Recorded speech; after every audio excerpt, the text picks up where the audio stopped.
사랑하는 부모님과 가족의 건강을 위해 건강 365 좋아요와 링크 공유 부탁드립니다. 건강 365 예! 발목을 접질리거나 붓거나 통증을 느끼는 분들 많습니다. 삔데 또 삔다는 말도 있는 것처럼 접질리는 분들은 꼭 같은 곳으로 증상을 느끼는데요. 발목 건강 어떻게 관리해야 하는 걸까요? 정형외과 전문의 이유천 원장과 함께합니다. 안녕하세요. 네, 안녕하십니까. 발목 돌리기 습관적으로 하는 분들이 있습니다. 두둑두둑 소리가 나야 시원하다는 말씀을 하시는데 이거 네. 괜찮을까요?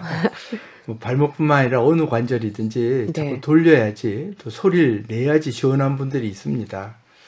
글쎄, 뭐 발목을 돌려서 아주 심하지 않으면 괜찮기는 하겠지만 네. 일반적으로 별로 권하고 싶지가 않습니다. 뚝뚝 아주 심하게 돌려서 아주 비틀어가지고 뚝뚝 소리를 내는 분이 있거든요. 네.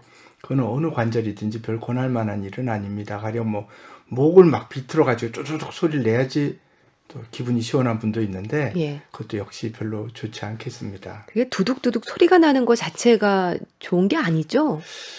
그 소리가 왜 나는지를 사실은 잘 모릅니다. 예. 의사지만은 그걸 잘 모르기 때문에 모르지만 어떤 관절이든지 정상 필요한 운동 범위 이상으로 비틀어가지고 어떤 증세를 소리를 낸다는 것이 네. 좋을 리는 없을 것 같습니다. 네.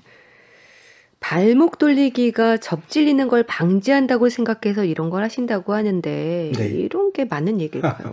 그건 아닐 것 같은데요. 발목을 접질리는 걸 방지하려면 발목 주변에 근육이고 인대가 되게 튼튼해야 되는데 네. 돌린다 그래서 근육이 튼튼해지는 것도 아니고 인대가 튼튼해지는 것도 아니기 때문에 말이 그렇게 맞는 건 아닌 것 같습니다. 네. 그런가 하면 발목을 접질리는 분들을 보면 삔데 또 삔다는 얘기를 하거든요. 근데 접질리는 거는 자연적으로 일단 치료가 됩니까? 그 접질린다는 거는 그 정도 차이지만 인대가 파열되는 거거든요. 네. 그러니까 삔데 또 삔다는 말은 정말 맞습니다. 인대가 늘어나서 또 그것이 나으면은 아무래도 늘어져서 나 있기 때문에 또 삐기 쉽기 때문에 삔데 또 삔다는 말은 맞죠. 네. 네. 이게 인대가 늘어나 있다는 뜻인가요, 그러면? 인대는 고무줄이 아닙니다. 그래서 고무줄도 이렇게 탄력이 있어서 당기면 늘어났다가 예. 놓으면 줄어들지요.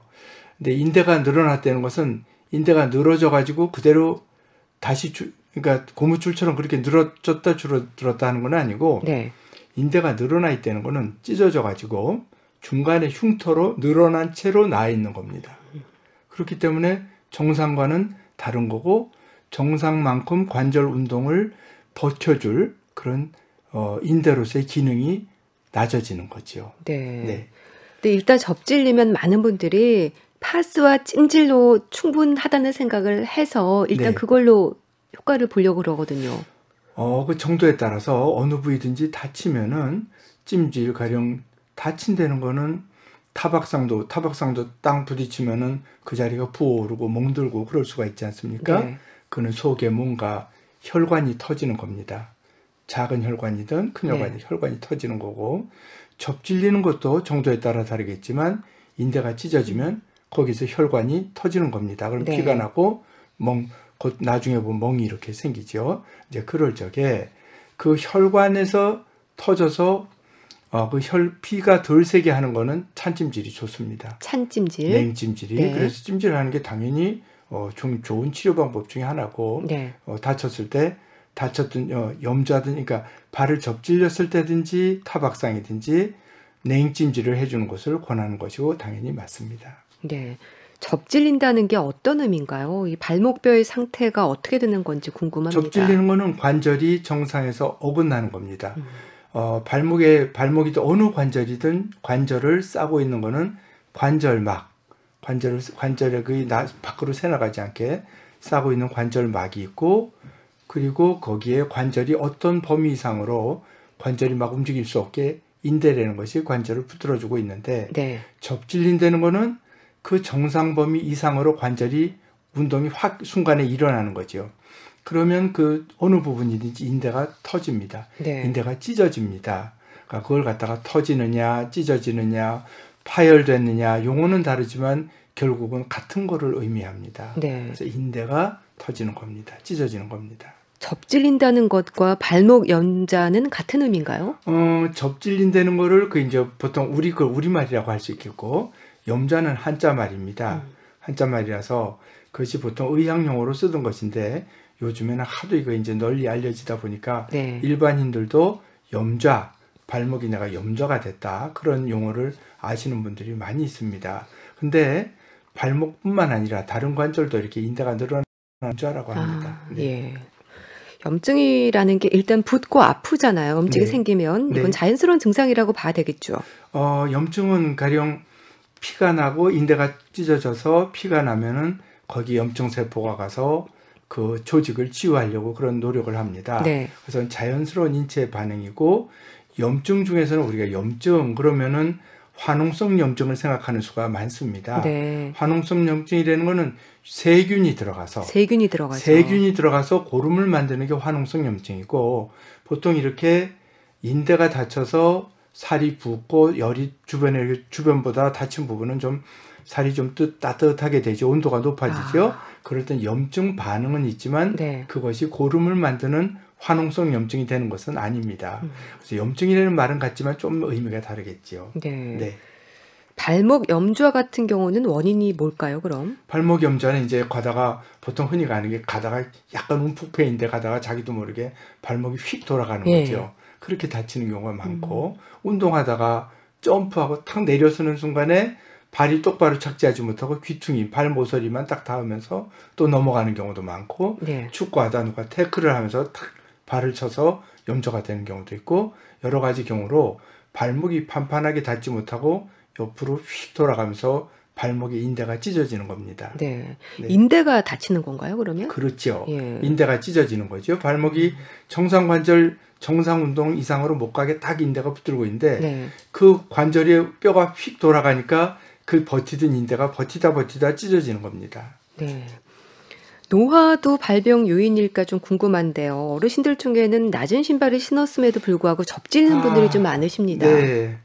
이 나이가 들면은요, 감각이 떨어집니다. 그러니까 귀도 좀 어두워진다, 뭐 이런 거랑은 어떻게 보면 노화의 과정으로서 사람이 균형 감각이 떨어집니다. 균형 감각이 떨어지기 때문에 똑같은 정도의 울퉁불퉁한 길을 가더라도 넘어가기 쉽습니다. 그렇군요. 그렇기 때문에 신발을 신더라도 네. 굽이 높지 않더라도 신발 그 바닥이 있죠. 면이 좁은 거는 피하는 게 좋습니다. 네. 균형 감각이 떨어졌는데 신발 바닥이 좁으면 더 넘어가기 그렇겠네요. 쉽거든요. 그래서 노인네가 노화가 돼서 잘 접질리느냐? 그럴 수 있습니다. 그거는 균형 감각이 떨어져서 그렇습니다. 네. 그럼 신발이 바닥에 닿는 면이 조금 넓을수록 좋은 거겠네요? 그렇습니다. 그래서 가령 신발을 뒤에서 보면은 운동화도 위에 발 들어가는 부분이 있고, 뒤에서 보면은 지면과 접촉하는 뒷굽 부분이 있죠. 네. 뒷굽이 위에 발 들어가는 부분보다 넓은 신발들이 꽤 있습니다. 그런 것이 좀 더 안정적이고 잘 접질리는 분들은 특히 그런 것들을 좀 신경을 써서 신발을 고르면 좋겠습니다. 네. 발목을 자주 접질리는 사람들에게 발목 관절염의 위험이 높다는 말도 있습니다. 그거는 맞는 말입니다. 발목이 접질리면 뼈가 한쪽 귀퉁이를 탁 칩니다. 뼈에. 그러니까 다른 뼈의 귀퉁이를 한쪽으로 탁 치기 때문에 연골에 강한 압력이 가해지면서 그 연골이 깨질 수 있습니다. 네. 그것이 반복되면 연골의 같은 부분을 계속 짓지어 가지고 그 연골이 상하고 뼈가 노출되고, 그것이 바로 관절염입니다. 우리나라 사람들은 제가 볼 적에 좀 다른 것 같은데요. 서양의 이 발목 관절염의 원인을 분석해 놓은 논문이 대표적인 게 2개가 있는데, 네. 그 중에 둘 다 보면은 염좌가 전체 관절염 중에서 한 20% 정도, 많게는 30%까지 그 관절염의 원인이다, 이렇게 보고를 하고 있습니다. 네. 네. 근데 관절염이라고 하면 무릎을 일단 떠올리게 되는데요. 그렇습니다. 발목의 관절은 어디를 말하는 건가요? 발목은 이제 발과 이 다리뼈가 이어지는 부분인데, 네. 종아리에는 뼈가 2개가 있습니다. 종아리에는 큰 뼈, 안쪽에 큰 뼈가 있고, 바깥쪽 복숭아뼈가 작은 뼈, 이렇게 네. 해서 두 뼈가 지붕처럼 이렇게 돼 있고, 그 안에 발목에 거골이라는 뼈가 들어가서 발목 관절을 구성하고 있습니다. 네. 네. 그 발목에 생기는 질환과 증상도 다양하다는 생각이 드는데요. 네. 아킬레스건에 생기는 문제들도 있죠. 그렇습니다. 아킬레스건도 문제가 많죠. 네. 뭐 파열도 있고 염증도 있고 뭐 여러 가지 있습니다. 네. 또 부위에 따라서 아킬레스건이 뒤꿈치 뼈에 붙어 있는 부위에 딱 증세가 생기기도 하고 그거보다 좀 위에 생기기도 하고 더 위에 문제가 생기기도 하고 부위에 따라서 이렇게 여러 가지로 병이 있을 수 있습니다. 네, 알겠습니다. 자, 건강정보 예속은와 함께하고 계신데요. 이제 리포터 동현 씨가 취재한 내용 듣겠습니다. 들어보시죠. 이 옷자형 다리 있잖아요. 젊었을 때는 안 그랬는데 나이 들면서 점점 더 옷자형 다리로 변하는 게 발목 관절염으로 발전할 수 있다고 하더라고요. 근데 그게 나이 들면서 살이 빠지니까 그러는 게 아닐까 싶은데 옷자형 다리랑 발목 관절염이 무슨 상관관계인지 그걸 잘 모르겠어요. 네. O자형 다리가 발목 관절염으로 이어질 수 있다. 이거 맞는 얘기일까요? 네, 맞습니다. 맞는 예. 얘기군요. O자형 다리 때문에 무릎에도 관절염이 생길 수 있고 역시 마찬가지 원인으로 발목에도 관절염이 생길 수 있습니다. 네. 너무나 맞는 말인데요. O자형이면 그 다리 모양을 앞에서 딱 봤다고 생각하면 다리의 안쪽에 힘이 많이 가해집니다. 집중됩니다. 예, 다리 안쪽에. 그렇죠. 다리가 안쪽으로 휘어 있으니까 예. 발의 몸의 중심축에 가까운 쪽에 관절 쪽으로 힘이 많이 가해지고 그쪽에 힘이 집중되면은 연골은 어떤 압력 이상으로 압력이 가해지면 연골이 견디지 못합니다. 그래서 양쪽이 골고루 힘을 받으면 괜찮은데 휘면 한쪽에만 힘이 많이 가거든요. 네. 그래서 관절염의 원인이 됩니다. 네. O자형과 반대 다리로 X자형의 다리가 되면 X자형. 바깥쪽에 관절염이 잘 생깁니다. 그래서 휜 거는 O자형이든 X자형이든 똑바른 거에서 휘게 되면 한쪽에 관절염이 생기기 쉽습니다. 그런데 우리나라 사람들에게 O자형 다리가 좀 많지 않나요? O자형이 많습니다. 네. 그래서 연세 많으신 분들이 있어 O자형이 많은데요. 그게 참 이상한 게 요즘에 청소년들은 X자형도 꽤 많습니다. 아, 그렇군요. 키도 커지면서 예. 다리의 형태도 서구형으로 좀 바뀌는 것 같아요. 예. 아마 그분들이 나이가 들 때는 바깥쪽에 관절염이 많을지도 모르겠습니다. 네. 네. 비만인 분들에게 더불어서 위험이 좀 더해지겠어요? 체중이 실리니까 어떻습니까? 체중이 많으면 관절염의 위험이 높다? 뭐 상식적으로 당연히 맞을 것 같은데 네. 뭐 실상 제가 접하는 환자분 중에서 꼭 그렇다든지 뭐 그런 거는 꼭 아닌 것 같고요. 네. 관절염이 있는 분이라면 비만이 있다 그러면 아무래도 증세는 더 심하겠죠. 네. 또 진행 정도가 좀 더 빠를 수 있을 것 같습니다. 발목 관절염의 치료라고 한다면 수술입니까? 뭐든지 병은 수술하는 방법과 수술하지 않는 방법이 있습니다. 네. 그래서 뭐 약도 써보고 보조기도 하고 그럴 수 있는데 관절염이라는 건 기본적으로 연골이 다른 건데 네. 수술을 하지 않는 방법으로 증세는 좋아질 수 있지만 연골이 다른 거를 정지시키든지 방지할 수 있는 방법은 그렇게 없습니다.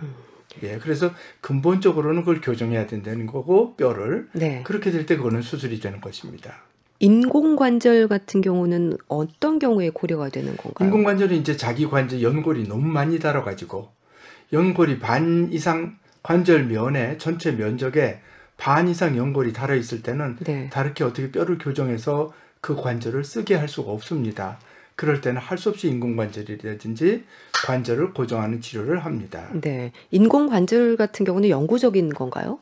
인공관절은 어느 관절도 이제 영구적인 거는 없습니다. 예. 예, 자기 뼈가 아니기 때문에 이제 수명이 있다고 할 수 있겠죠. 네. 예, 그렇습니다. 이런 인공관절 수술이 꼭 필요한 분들 같은 경우는 어떤 분들일까요? 그러니까 연골이 너무 많이 닳고 증세도 심하기 때문에 심해서 어느 정도 이제 아주 격심한 활동을 못 하더라도 일상 활동 가령 운동으로 치면은 하이킹, 골프, 뭐 자전거 요 정도라도 좀 했으면 좋겠다. 네. 그런 분들이 이런 수술의 대상이 되겠습니다. 네. 많이 하십니까? 아, 그렇습니다. 발목도 네. 물론 무릎에 되면은 무릎하고 비교하면 한 50분의 1 그 정도 빈도로 좀 적지만은 네. 전체로 따지면 그래도 발목 환자도 상당히 많이 있습니다. 네. 수술 전후로 조심할 부분은 어떤 게 있을까요? 수술 전후로는 이제 그 변형의 정도에 따라서 그게 다 틀리기는 하는데요. 수술 전, 특히 그 수술한 후에 아주 그 힘든 일을 많이 해서 그 관절이 오래 가지 못하는 이제 그런 분들이 있어서 네. 그건 참 조심해야 됩니다. 그러니까 가령 농사를 연세 드신 분들이 농사를 안 해도 되는데 막 꼭 하던 거라서 평생 하는 분들이 있고 또 이렇게 과수원 같은데 비탈진데 막 이런 걸 하는 분들이 있는데 그런 분들은 조금 아무래도 좀 자제를 하는 게 좋을 것 같습니다. 네.